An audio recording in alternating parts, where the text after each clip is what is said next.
Um, Magandang gabi po sa lahat.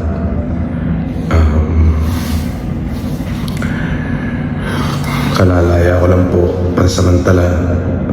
Maraming salamat po doon sa mga taong nagmalasakit at tumulong sa akin. Maraming salamat po doon sa mga taong patuloy pong sumusuporta sa akin. Maraming salamat po sa inyo.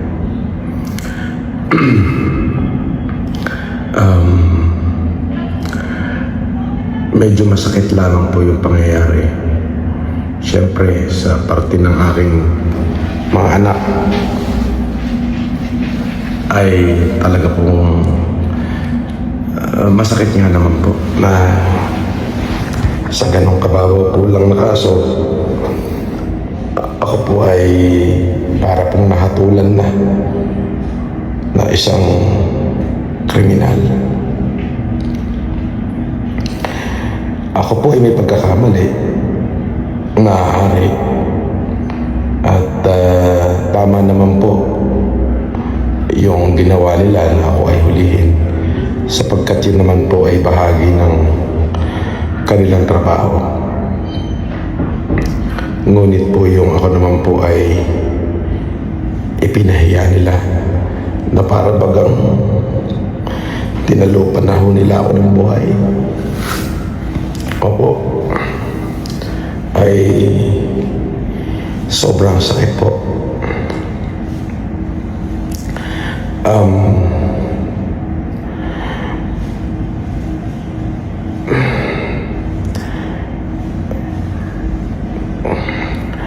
Para ho doon sa mga kapulisan, hindi na po ako magkakaso sa inyo. Pinagpapasadyos ko na lang ho. Maaaring kayo po ay sumusunod lamang. At dun sa PNP, kung ako po ay nakagawa ng pagkakamali dahil po dyan sa kumalat na litrato ng pagsusuot ng kung saan ako po ay nakasuot ng police uniform, humingi rin ho ako ng kapatawaran sa inyo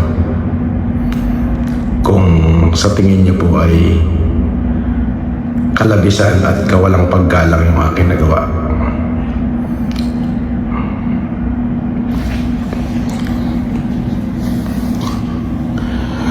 At doon po sa mga patuloy na nagmahal sa akin, maraming salamat po.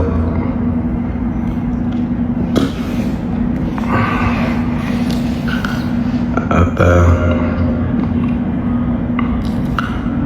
humihingi ho ako ng tawad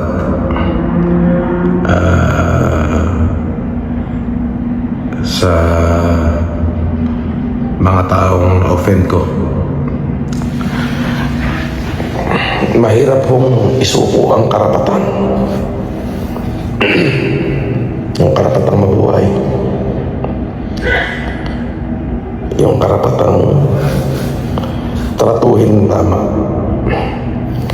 Hindi ko siya kayang isuko eh. Salamat din ho dun sa nagsimpatya sa akin. Maraming salamat po.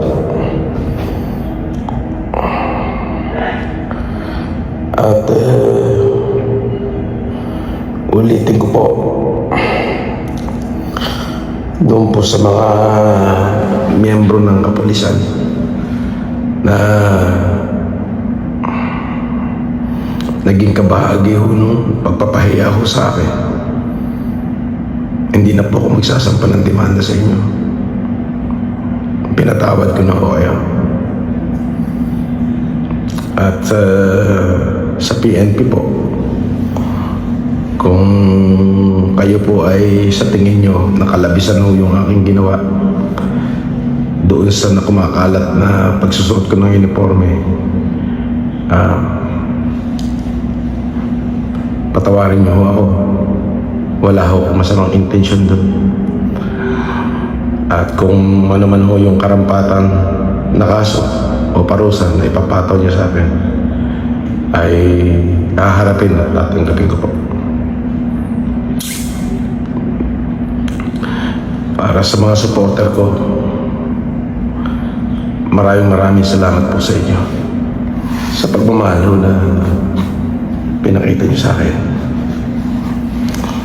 Ako muna ho ay magpapahinga muna. Talaga hong sobrang napagod po yung aking katawan at hindi ko ho may paliwanag yung nararamdaman kong kapaguran. Salamat po sa pagmamahal at pagsuporta. Yung patuloy kayong nandyan para sa akin, yun po ay napakalaking bagay. Yun lamang po at maraming salamat po.